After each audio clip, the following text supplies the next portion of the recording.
Responsible for the creation of some of the most widely known characters in animation history, Fleischer Studios' brief stand as industry superpower can seem nothing short of baffling on the surface. I mean, the character on the front of the World History of Animation book is literally a Fleischer Studios character.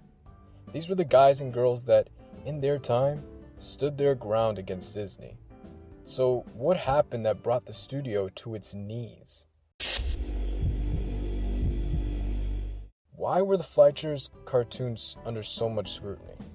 The easy answer would be to say they came out, say, 60 years too soon. Some came 60 years too late. Between the innuendos, drug use, dreams of taking casual trips to hell, the occasional racist character artwork, sexual predators, okay, I think you get the point. The Fleischers really walked a risky road with some of their content. Disney gets a lot of flack for its corporate greed in the modern-day movie production scene. Well, ladies and gentlemen, I present to you Paramount Pictures, the distributor. The relationship the Fleischers had with Paramount was shaky at best. It came with its advantages. Budget was a non-issue for the most part, so the studio could remain continuously active on new projects. But with their budget came responsibilities, expectations, and pressure. Snow White and the Seven Dwarfs was a smash hit and an instant classic, a feature-length animated film. Paramount rushed to get in on the party. In comes Gulliver's Travels. Compared to the meticulously crafted mixture of story and style in Snow White, Gulliver's Travels falls flat. It did well at the box office. An animated feature was a major achievement in itself at the time. But it failed critically, and 20 minutes into the movie you can see why. There's really no substance at all despite some masterful animated sequences.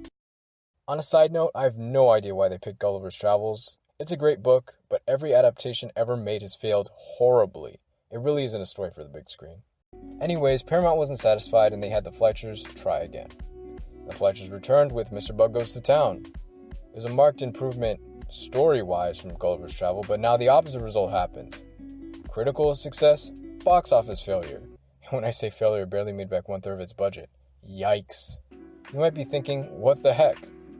Well, see, there's this tiny crisis overseas called World War II going on, and Pearl Harbor happened the day after Mr. Bug was released. RIP. After 2 straight disappointments, Paramount were primed to pull the plug on the Fleischers. In the middle of the peaks of Superman and Popeye, that's exactly what happened.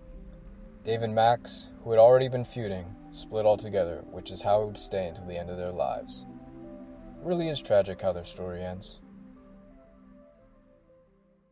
That said, I think most of us grew up with Popeye being in the same conversation of great cartoons as Tom and Jerry and the Looney Tunes, etc., etc. And a lot of what we owe from a modern technological standpoint is owed to the Fleischers' innovation all those years ago. Mocap and modern rotoscoping play a huge factor in 3D animation today. And it's really no secret why. While the black and white video may seem prehistoric to the modern eyes, the rotoscope character movements in the Fleischers cartoons withstand the test of time. The organic smoothness is something to behold. So much so it's been repurposed for modern music videos for Ghost Main. So it's true, the Fleischers themselves in name may be forgotten, but the legacy they left behind is unforgettable.